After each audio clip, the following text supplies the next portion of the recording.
साल 2025 में एक और सुपर ज़ॉम्बी सीरीज ने धमाकेदार एंट्री मारी है। इस बार कहानी शुरू होती है थाई के एक नामी कॉलेज से, जहां अचानक एक अजीब वायरस फैल जाता है। पहले तो सबको लगा कि ये कोई मजाक या कॉलेज ड्रामा का हिस्सा है, लेकिन कुछ ही घंटों में पूरा कैंपस चीखों और अफरा तफरी से भर जाता है। जो स्टूडेंट्स पहले क्लास बंक कर रहे थे, अब अपनी जान बचाने के लिए दौड़ लगा रहे हैं। कॉलेज का हर रास्ता, हर गेट अब ज़ॉम्बीज से घिर चुका है। कुछ बचे हुए स्टूडेंट्स ने खुद को एक क्लासरूम में बंद कर लिया, उम्मीद में कि शायद मदद आ जाएगी। उन्हीं में से एक थी निंग, जो फोन पर अपनी माँ से बात करने की कोशिश कर रही थी। उसकी माँ महीनों से बीमार थी और अब वो किसी से बाहर मदद मांगने की हालत में नहीं थी। तभी बाहर से डरावनी दस्तकें आने लगीं और निंग को फोन काटना पड़ा। टीवी पर अचानक ब्रेकिंग न्यूज आई, यूनिवर्सिटी को सील किया गया है। एक अज्ञात वायरस का संक्रमण तेजी से फैल रहा है। ये सुनते ही सबके चेहरे उतर गए। वहीं निंग के प्रोफेसर घर पर बैठे सोच में डूबे थे। उन्होंने मेज से एक पुराना बॉक्स निकाला जिसमें कुछ दवाइयां रखी थीं, जैसे वो पहले से कुछ जानते हो। इधर क्लासरूम में बाकी स्टूडेंट्स दीवारें और दरवाजे ब्लॉक कर रहे थे। एक कैप पहनी हुई समझदार लड़की बोली, यहाँ ज्यादा देर रहना खतरे से खाली नहीं है। सबने खिड़की से बाहर झांका। मैदान में चारों तरफ तबाही थी। तभी एक लड़के ने सामने की इमारत में किसी को देखा। वो मेरा भाई है, वो चिल्लाया। पर अगले ही पल किसी के गिरने की आवाज आई और सब सन्न रह गए। फिर सबने प्लान बनाया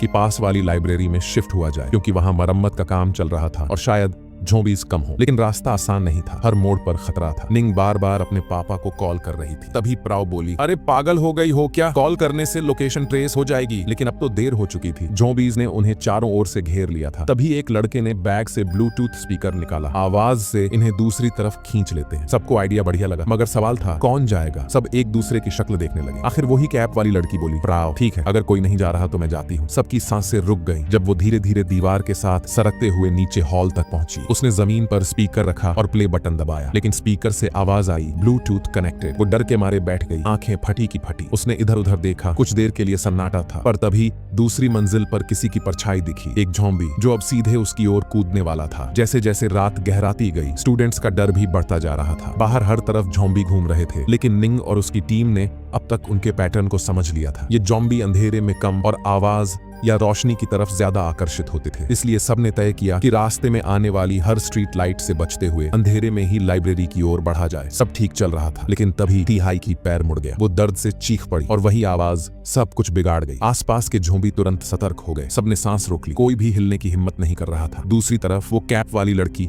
प्राव, जो दूसरे बिल्डिंग में थी। ऊपर वाले ज़ॉम्बी ने उसे नहीं देखा। राहत की सांस लेते हुए अपने साथियों के पास लौट आई। उधर दूसरी टीम के नॉन ने मोबाइल का म्यूजिक ऑन किया। ब्लूटूथ स्पीकर से इतनी तेज आवाज गूंजी कि पूरा कैंपस हिल उठा। चारों तरफ से ज़ॉम्बी उसी दिशा में भागने लगे। इससे दोनों टीमों को थोड़ी राहत मिली और सबने मौका देखकर लाइब्रेरी की तरफ दौड़ लगाई। मगर थी का पैर अब उसका साथ नहीं दे रहा था। सैन नाम का लड़का झट से झुककर बोला, चल मैं तुझे उठा कर ले चलता हूँ। उसने उसे अपनी पीठ पर उठाया और भागना शुरू किया। तभी ऊपर किसी पेड़ से खून की एक बूंद गिरी। सान ने सिर उठाया तो देखा एक ज़ॉम्बी पेड़ से उल्टा लटका हुआ है। वो भागने लगा, लेकिन कुछ ही सेकंड में वो ज़ॉम्बी नीचे गिरा और थी पर झपट पड़ा। सैन ने पूरी ताकत से उसे लात मारी, लेकिन ज़ॉम्बी ने थी की टांग पकड़ ली और काट लिया। बाकी के लड़के उसे खींचकर किसी तरह वहां से ले गए, लेकिन थी को वहीं छोड़ना पड़ा। सबकी आंखों में आंसू थे, पर वक्त नहीं था रुकने का। किसी तरह सब लाइब्रेरी पहुंच गए, जहां दूसरी टीम पहले से थी। अब आखिरकार निंग और उसका भाई नाइट भी मिल गए। दोनों ने एक दूसरे को देखकर रोते हुए गले लगाया। बाकी लोग दरवाजे बंद करने में लग गए। चारों तरफ शांति थी। ऐसा लग रहा था जैसे यही जगह आखिरी सुरक्षित ठिकाना हो। लेकिन तभी पीछू ने फिर से अपने पापा को कॉल करने की कोशिश की। इस बार तो नेटवर्क तक गायब था। पास बैठी लड़की बोली, सरकार ने पहले ही कह दिया था, अब सब कनेक्शन बंद कर दिए जाएंगे। पानी, बिजली, मोबाइल, सबके चेहरे उतर गए। अब ये वाकई अंतिम सर्वाइवल मिशन बन चुका था। तभी एक लड़का बोला, हमें यहाँ से निकलना ही होगा, वरना कुछ दिनों में सब मर जाएंगे। मगर निंग ने कहा, नहीं, अभी बाहर जाना खुदकुशी है, हमें मदद का इंतजार करना चाहिए। इतने में मूक नाम का लड़का एक पुराना रेडियो लेकर आया। शायद लाइब्रेरी में काम करने वालों का छोड़ा हुआ था। रेडियो से आवाज आ रही थी, कॉलेज इलाके को पूरी तरह आर्मी ने सील कर दिया है। रात 8:30 पर बिजली और पानी काट दिए जाएंगे। बचने वाले लोग ऊंचे स्थानों पर पहुंचे। कल सुबह हेलीकॉप्टर से रेस्क्यू ऑपरेशन शुरू होगा। सबके चेहरे पर एक साथ उम्मीद और डर उभर आया। उन्हें अब एहसास हुआ कि उनका कॉलेज ही शायद वायरस की शुरुआत की जगह है। एक लड़का ने कहा, हम छत पर बने पार्किंग जोन में जा सकते हैं, हेलीकॉप्टर वहीं से हमें उठा लेगा। लेकिन निंग ने कहा, हमें ये बात बाकी बचे लोगों को भी बतानी चाहिए। थॉर्न झुंझला गया, ऐसा मत करो, इससे बस और गड़बड़ होगी। दोनों की बहस देखकर बाकी सब चुप थे। तभी कैप वाली लड़की हंसते हुए बोली, ज़ॉम्बी मूवी में जब कोई अच्छा काम करने निकलता है तो बाकी सब मर जाते हैं, तैयार रहो। उसकी बात सुनकर माहौल और भारी हो गया। निंग अब किसी की बात नहीं सुन रही थी। सबके डर और बहस के बीच वो सीधे दूसरी मंजिल पर बने पुराने ब्रॉडकास्ट रूम में पहुंच गई। वहां उसने माइक ऑन किया और बोलना शुरू किया, सभी स्टूडेंट्स ध्यान दें, हेलीकॉप्टर जल्द आने वाला है, आप सब छत पर इकट्ठा हो जाएं, वही हमारी आखिरी उम्मीद है। उसकी साफ आवाज पूरे कॉलेज में गूंज उठी। नॉन ने भागकर माइक बंद कर दिया। पागल हो गई है क्या? इससे ज़ॉम्बीज़ को भी पता चल जाएगा। लेकिन निंग नहीं मानी। उसने फिर से माइक ऑन किया और बोली, जो भी जिंदा है लाइब्रेरी में आ जाओ, यही सबसे सुरक्षित जगह है। इतना कहते ही अचानक लाइट चली गई। पूरी इमारत अंधेरे में डूब गई। अब समझ आ गया कि सरकार ने सच में बिजली और पानी काट दिया है। बाहर जो ज़ॉम्बी अब तक लाइट के आसपास मंडरा रहे थे, वो सब धीरे धीरे अंधेरे में गायब हो गए और जो बाकी बचे इंसान थे वो डर से कांपते हुए लाइब्रेरी की ओर देखने लगे, जैसे अब वहीं उनका अगला निशाना हो। इधर जो थियाई पहले मर चुकी थी, उसकी आंखें अचानक खुल गईं, पूरी सफेद। वो धीरे धीरे उठ खड़ी हुई और बाकी ज़ॉम्बीज़ के साथ आगे बढ़ने लगी। वहीं अंदर फू अब भी अपने पापा को कॉल करने में लगी थी, जबकि नेटवर्क पूरी तरह जा चुका था। एक लड़की ने प्यार से कहा, अब कॉल करने से कुछ नहीं होगा। लेकिन फू चिल्लाई, तुम क्या जानो, मेरे पापा बाहर ही दुकान लगाते हैं, वो चल नहीं पाते, अगर कुछ हो गया तो। कैप वाली लड़की अब तंग आ चुकी थी। तो जाओ, अगर इतना डर है तो जाकर देख लो। तभी लिली फिर बोली, अरे शांत रहो, वो बस परेशान है। दोनों के बीच झगड़ा शुरू हो गया, लेकिन तभी एक लड़का बीच में आया और धीरे से लड़की को संभाल लिया। सब ठीक होगा, हम निकलेंगे। उसके बोलने का तरीका इतना सुकून भरा था कि माहौल एक पल को शांत हो गया। निंग उसे देखती रही, कुछ कह नहीं पाई। पास ही बैठे सान के तो जैसे तन बदन में आग लग गई। तभी निंग भाग कर आई और बोली, जल्दी सब खिड़की से देखो। कैमरे से बाहर का नजारा देखकर